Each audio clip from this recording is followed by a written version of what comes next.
Moi qui pensais qu'on pouvait plus offrir de quoi de nouveau dans le monde de l'horreur, ben, la Crazy Glue m'a prouvé le contraire.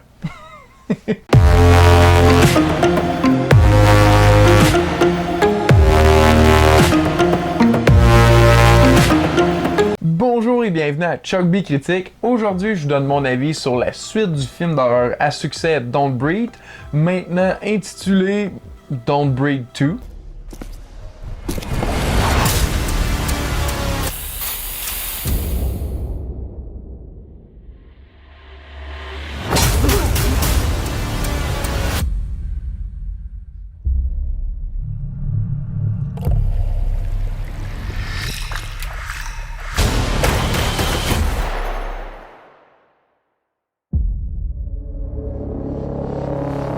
Ça raconte l'histoire d'un vieil homme aveugle et tourmenté qui doit faire face à une bande de criminels tentant de kidnapper sa jeune fille. Et c'est tout ce que je veux dire parce que le reste, c'est à découvrir.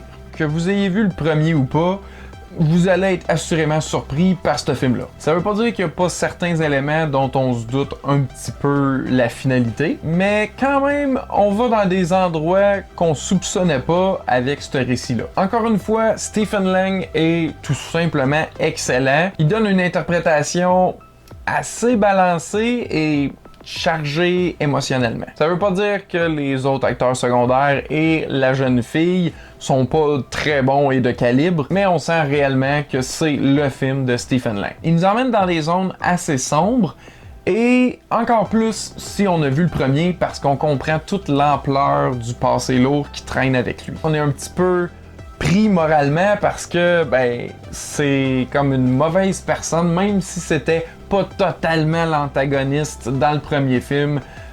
J'irai pas plus loin là-dessus, là, mais si vous l'avez vu, vous comprenez, là, tout le monde est un petit peu croche, pareil, mais quand même, c'était quand même le méchant, mais pas totalement. Là, c'est pas vraiment le méchant, même si c'est pas totalement. Bref, ce que je veux dire, c'est on sympathise avec quelqu'un qui est pas nécessairement une bonne personne et ça nous fait sentir un petit peu tout croche, puis ça j'aime ça. J'étais au courant que Fede Alvarez, le réalisateur du premier, revenait pas pour la barre du deuxième, mis à part le scénario qu'il a coécrit avec le réalisateur de ce film-ci, Rodo Sayagues. Et même si au départ j'étais un petit peu déçu de pas revoir complètement Fede Alvarez, là ça me dérange absolument pas parce que c'est un nouveau talent qu'on vient de découvrir et ça donne juste bien parce que c'est lui qui s'occupe du prochain reboot sequel de Texas Chainsaw Massacre. Et si je me fie au gore qu'on a eu dans celui-ci, ça promet beaucoup pour le prochain film de Leatherface. Je me rappelais qu'il y avait quand même des scènes assez intenses dans le premier film, mais en comparaison, pour le premier film, je l'avais trouvé considérablement moins violent que le remake d'Evil Dead que j'avais adoré. Mais là, Don't Breathe nous amenait dans des zones différentes que j'avais beaucoup appréciées et qui démontraient quand même beaucoup aussi une maîtrise de l'art du suspense. Et là, dans celui-ci, il y a quand même un très bon maintien de ce suspense-là.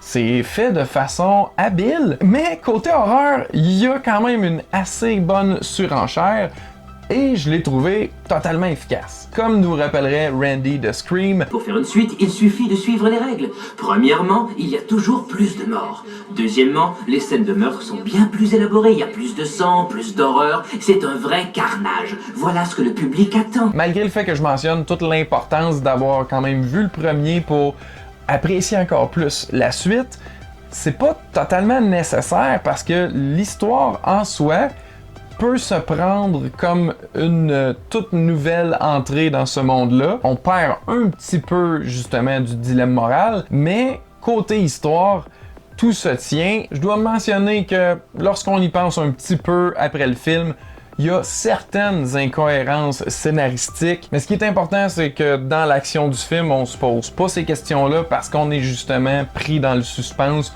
ou l'effroi de l'horreur. Au final, c'était à la fois un super bon film d'horreur et une suite vraiment à la hauteur du premier film. Et donc, c'est une recommandation pour les fans d'horreur et aussi de suspense.